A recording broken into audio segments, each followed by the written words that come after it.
5 మ్యాచ్‌ల టీ20 సిరీస్‌లో 3 మ్యాచ్‌లు డామినేటింగ్ పెర్ఫార్మెన్స్ ఇచ్చి సిరీస్‌ని కైవసం చేసుకున్న టీమిండియా నాలుగో మ్యాచ్ కోసం గువాహటి నుంచి విశాఖపట్నానికి వచ్చేస్తున్నారు.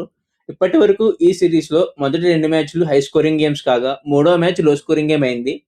మన ఇండియన్ ప్లేయర్స్ ఉన్న ఫామ్‌కి మన వాళ్ళు ఆడుతున్న ఆటకి న్యూజిలాండ్ టీమ్‌కైతే అసలు ఏం చేయాలో కూడా ఏం అర్థం కావట్లేదు. మొదట బ్యాటింగ్ ఇస్తే 238 పరుగులు కొట్టారు. లేదు చేస్ చేయండి అంటే 209 రన్స్‌ని కేవలం 15 ఓవర్‌లో ఫినిష్ చేయగా 155 రన్స్‌ని అయితే 10 ఓవర్‌లోనే ఫినిష్ చేశారు.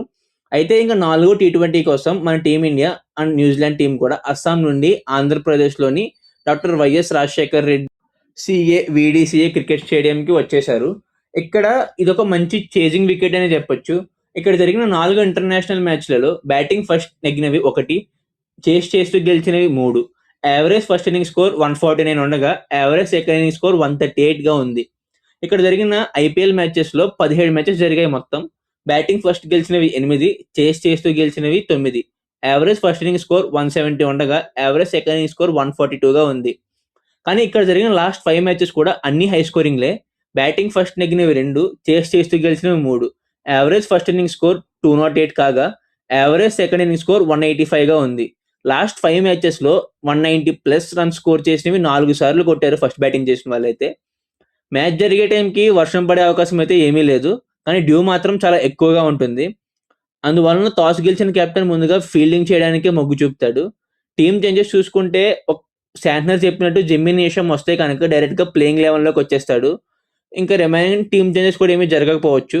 ఒకవేళ లోకీ ఫెర్గ్యూసన్ ఇంజ్యూరీ నుంచి కోలుకుంటే మళ్ళా టీమ్‌లోకి వస్తాడు. ఎందుకంటే మ్యాచ్ టైమ్ కోసం.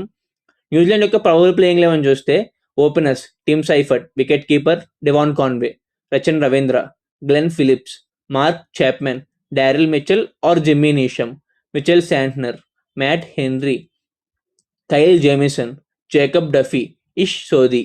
న్యూజిలాండ్‌కి ప్లేయర్స్ ఇంకా సిరీస్ ఎలాగో ఓడిపోయారు కాబట్టి వాళ్ళ పైన ప్రెషర్ ఉండదు.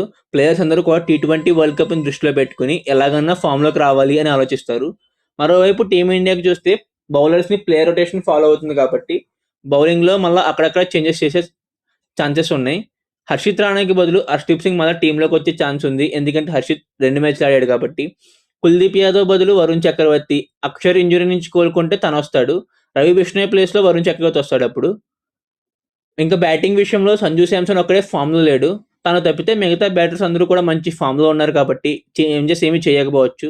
టీమిండియా యొక్క ప్రాబబుల్ ప్లేయింగ్ 11 చూస్తే Sanju Samson wicket keeper, Abhishek Sharma, Ishan Kishan, Suryakumar Yadav captain, Hardik Pandya, Shivam Dube, Rinku Singh, Kuldeep Yadav or Axar Patel, Jasprit Bumrah, Harshit Rana or Arshdeep Singh, Ravi Bishnoi or Varun Chakravarthi.